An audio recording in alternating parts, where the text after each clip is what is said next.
आज इस परिसर का विधायक और राज्य का परिवहन मंत्री होने के नाते मैंने इस ब्रिज का जायजा लिया और किसी भी हालत में आगे के 4 दिन में ये ब्रिज का काम पूरा करने का MMRDA के अधिकारियों को और साथ ही में कॉन्ट्रैक्टर को मैंने इच्छा जताई कि किसी भी हालत में 8 तारीख को हमें इसका लोकार्पण करना है, क्योंकि जो बीच में की पट्टी है उसमें पेवर ब्लॉक लगाने हैं, कुछ पेंटिंग का काम बाकी है, जो स्ट्रीट लाइट हमारे हैं वो अभी तक चल नहीं रहे हैं और कुछ टेक्निकल उनकी चीज़ें, जो टंकी है वो टंकी का काम पूरा नहीं हो गया।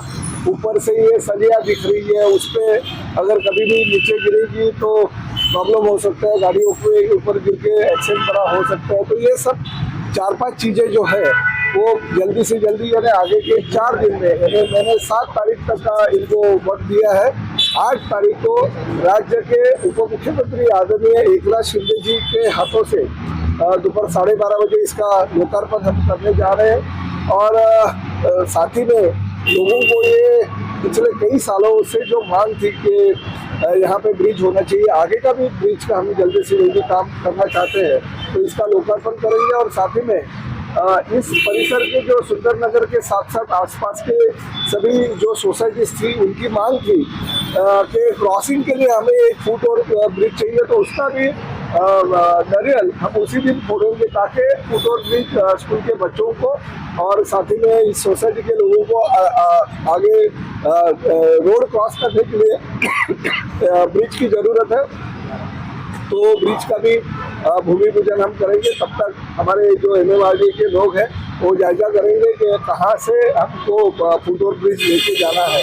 तो ये 2 काम हम उसी दिन लोगों के लिए, मीरा भाईंदर शहर की जनता के लिए करने जा रहे हैं। थोड़ा सा वक्त लग गया, मगर भविष्य में कोई भी कठिनाई नहीं होनी चाहिए, एक्सीडेंट नहीं होनी चाहिए। एक्सीडेंट की वजह से लोगों की जानें भी जा सकती है। कुछ लोगों ने आंदोलन यहाँ पे जरूर किया, मगर वो आंदोलन करने के वक्त उन्होंने ये भी देखना चाहिए कि काम पूरा हुआ कि नहीं। अभी जब तक उनको टेक्निकल डिसीजन नहीं मिलता है, जब तक MMRDA के कंसल्टेंट से उनको अप्रूवल नहीं मिलता है और ब्रिज पूरा हो गया, अभी इससे ट्रांसपोर्ट आप कर सकते हैं, ये जब तक उनको राइटिंग में नहीं मिलता है तब तक वो भी हैंड ओवर नहीं कर सकते। तो अभी 7 तारीख तक का डेडलाइन दिया और हमने कहा कि किसी भी हालत में हम उप मुख्यमंत्री और MMRDA के जो मंत्री है एकनाथ शिंदे जी, उनके हाथों से इसका उद्घाटन करने जा रहे हैं। तो उसके पहले उनको काम करना पड़ेगा।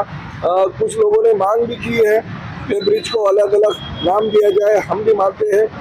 3 ब्रिज बन रहे हैं टोटल, तो 3 ब्रिज में से एक ब्रिज का नाम धर्मवीर आनंद के साहब के नाम से होगा, एक ब्रिज का नाम हमारे जो गोपीनाथ मुंडे जी है, भारतीय जनता पार्टी के नेता और उप मुख्यमंत्री थे, और एक ब्रिज जो है रतन टाटा जी, जो देश के बहुत ही नामचीन उद्योगपति थे, जिनका नाम पूरे देश में है। तो ये तीनों के नाम हम इस तीनों ब्रिज को लगा दे देंगे ताकि भविष्य में इस परिसर के लोगों को भी अच्छा लगे कि नहीं, हमारे नेताओं के और देश के चुने जो लोग हैं उनका नाम इस ब्रिज को दिया। तो 8 तारीख का आप इंतजार कीजिए। 8 तारीख को दोपहर को 12:30 बजे उप मुख्यमंत्री आदरणीय एकनाथ शिंदे जी के हाथों से और सभी लोकल जो हमारे लोक प्रतिनिधि है उनकी उपस्थिति में इसका उद्घाटन लोकार्पण किया जाएगा। आज 19 सालों का आज फिर से आंदोलन है। एक तरफ नरेंद्र मेहता जी बोल रहे हैं मुख्यमंत्री के हाथों उद्घाटन किया जाएगा, क्या कहेंगे? देखिए, मुख्यमंत्री जी को हमने इन्विटेशन दिया है राज्य के प्रमुख होने के नाते, मगर मुख्यमंत्री जी ने MMRDA के प्रमुख के तौर पे उप मुख्यमंत्री एकनाथ शिंदे जी साहब को बोला है, क्योंकि उस दिन 8 तारीख को जो है महिला दिन है और उप मुख्यमंत्री मीरा भाईंदर में न्यायालय के उद्घाटन के लिए आ रहे हैं, तो उसी दौरान अगर इसका लोकार्पण हो जाता है तो लोगों को कठिनाई नहीं होगी। अगर कुछ चीज़ें अगर तैयार होती है तो हमारे नेताओं को टाइम नहीं है, उसकी वजह से वो रोकने नहीं चाहिए। ऐसे महायुति सरकार का हमारा निर्णय हो गया।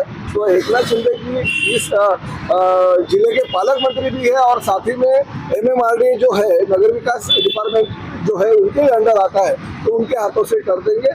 उन्होंने किया और मुख्यमंत्री जी देवेंद्र फडणवीस ने किया, तो एक ही है, उनकी अनुमति से हम लोकार्पण कर देंगे। सर, मीरा भाईंदर शहर के विधायक नरेंद्र मेहता आपके नक्शे कदम पे चलते हुए नजर आ रहे हैं। आप दहशत चेक नाके का दौरा करते हैं, फिर वो भी उसके बाद दौरा करते हैं। आप ब्रिज का दौरा करते हैं, फिर वो भी दौरा करते हैं, उस पर कैसे देखते हो आप? देखिए, कोई गलत बात नहीं है। आखिर वो मेरे भाई जैसे है, छोटे भाई है, ऐसा समझ लीजिए, और इस शहर के लोक प्रतिनिधि है। अगर मेरे नक्शे कदम पे चलते हैं, बड़े भाई के नक्शे कदम पे चलते हैं, तो उनका भी भविष्य उज्जवल है, इस शहर का भी भविष्य उज्जवल है। बहुत अच्छा काम इस शहर के दोनों विधायक अगर करते हैं, लोगों ने वही सोच के हम दोनों को विधानसभा में विधायक के तौर पे चुन के दिया कि ताकि हम दोनों मिलकर अगर लोगों की सुविधाओं के लिए काम करते रहेंगे तो लोगों के लिए भी अच्छे है। किसका जाएगा एक्चुअली मेन बात है शेरे की लड़ाई। देखिए, ये महायुति है। देखिए, सब जनता को पता है, पूरे लोगों को पता है कि मैं पिछले 20 साल से इस शहर का लोक प्रतिनिधि के तौर पे काम कर रहा हूँ। MMRDA के अधिकारियों को भी पता नहीं था जब मेट्रो लाइन मैंने 2009 में पहली बार विधायक बना तो मेट्रो इस शहर के लिए लेके आने की मैंने मांग की थी सरकार के पास, और उस दिन मैंने मांग मेरी पूरी भी करके दी। हमारी महायुति की सरकार थी उस वक्त, भाजपा सेना की युति में मैंने ये मेट्रो सैंक्शन करके लिया, मगर कुछ टेक्निकल चीजें जो है वो नहीं हुई थी, क्योंकि ये जो ब्रिज है वो 3 ब्रिज यहाँ पे नहीं थे। तो उस वक्त की जो सोनिया सेठी जी थी उनको मैंने यहाँ पे बुलाया और टेक्निकल चीजें जो है मैंने समझाई उनको। आप लोग भी उपस्थित थे वहाँ पे, तो उन्होंने वो सैंक्शन कर दिया उस वक्त के कमिश्नर आर ए राजू से, और 165 करोड़ का निधि इसके लिए उन्होंने दे दिया। साथ ही में जो हमारा नेशनल हाईवे है, वो नेशनल हाईवे से भी जोड़ने की मैंने मांग कर दी, वो भी उस वक्त पूरी हो गई। नेशनल हाईवे से हमने परमिशन सी भी एक साइड की ले ली है।